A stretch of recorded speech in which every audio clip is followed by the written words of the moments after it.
Bonjour et bienvenue sur cette vidéo avec Claire, votre conseillère en allaitement et en parentalité.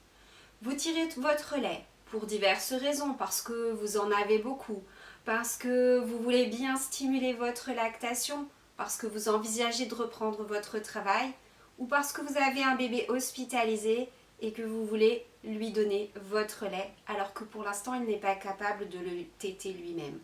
Toutes ces raisons sont de très bonnes raisons pour tirer votre lait, mais vous vous posez peut-être une petite question toute simple et cruciale tout de même. Combien de temps est-ce que je peux garder mon lait? Alors on va juste faire la différence entre le bébé malade, le bébé prématuré ou le bébé hospitalisé pour une maladie quelconque et le bébé qui va bien, qui est en bonne santé. Il a donc beaucoup plus de défense immunitaire pour préserver sa santé et ne pas risquer d'attraper des microbes. Parce que la question en fait elle est là. Combien de temps vous pouvez garder votre lait? C'est combien de temps vous pouvez garder votre lait sans qu'il y ait de risque pour vous, votre bébé, d'attraper un microbe. Alors la première chose, c'est de tirer votre lait dans des conditions de propreté maximum. Si votre bébé est hospitalisé, eh bien les équipes vous ont donné des conseils et puis vous avez plein de vidéos sur l'hygiène des mains et l'hygiène du tire-lait dans ce cas-là. Si votre bébé est en bonne santé, je vous invite tout de même à utiliser du matériel propre, laver à l'eau chaude ou simplement passer au lave-vaisselle, et puis à vous laver les mains. Quant à vous, une douche par jour et changer vos coussinets, c'est l'idéal. Alors ce lait, j'ai toujours pas répondu à votre question. Combien de temps vous allez pouvoir le garder? Si votre bébé est hospitalisé, les équipes vous donneront des chiffres qui vont être plus petits que ce que je vais vous donner, et c'est normal. Si votre bébé va bien, vous faites des stocks ou vous allez reprendre le travail, il y a des fourchettes en fait de chiffres qui vont varier en fonction des personnes qui vont avoir donné ces fameuses recommandations. Alors il y a trois situations possibles. Combien de temps vous allez pouvoir garder votre lait à température ambiante?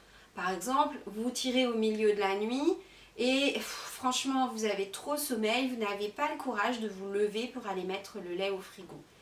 Votre lait peut rester jusqu'à 4 voire 6 heures sur la table de la nuit.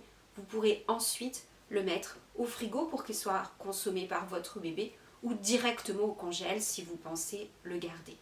Ensuite, vous avez mis votre lait au frigo et vous vous dites, pendant combien de temps est-ce que je vais pouvoir garder ce lait dans mon frigo, soit pour le donner à mon bébé, soit pour le congeler ensuite. Là encore, les chiffres sont assez variables. Ils vont de 24 heures pour certains à plus de 5 jours, voire 8 jours pour d'autres. On va dire ensemble qu'une bonne moyenne de 4 jours, surtout si c'est ensuite pour congeler, est peut-être importante. Si votre lait est resté 4 jours et demi au frigo, même 5 jours, vous pouvez le consommer, vous pouvez le donner à votre bébé. Enfin, il reste le congélateur. C'est la même chose, vous allez voir des chiffres très variables entre 4 mois et 6 mois, voire plus au congélateur. Alors vous vous doutez bien qu'on va faire notre maximum pour que ce lait ne reste pas 6 heures à température ambiante, puis plusieurs jours au frigo et puis encore des mois au congélateur. S'il y a un message que j'ai vraiment envie de vous transmettre, c'est que votre lait est extrêmement précieux. Vous avez fait beaucoup d'efforts pour le tirer et pour le garder pour votre bébé.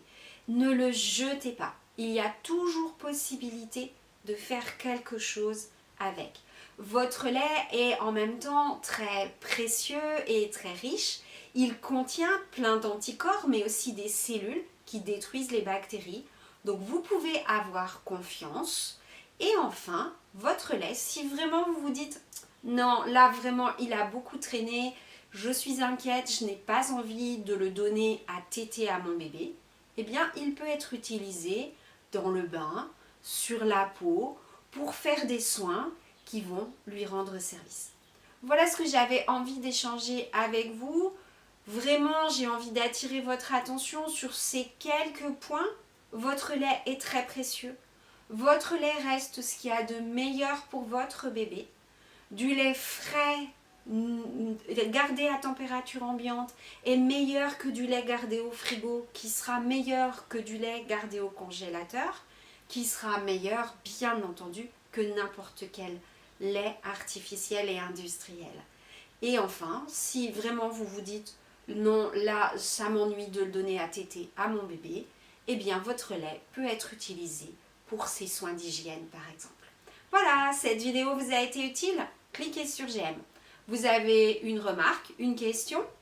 Eh bien mettez-la dans les commentaires, je vous répondrai personnellement et avec beaucoup de plaisir.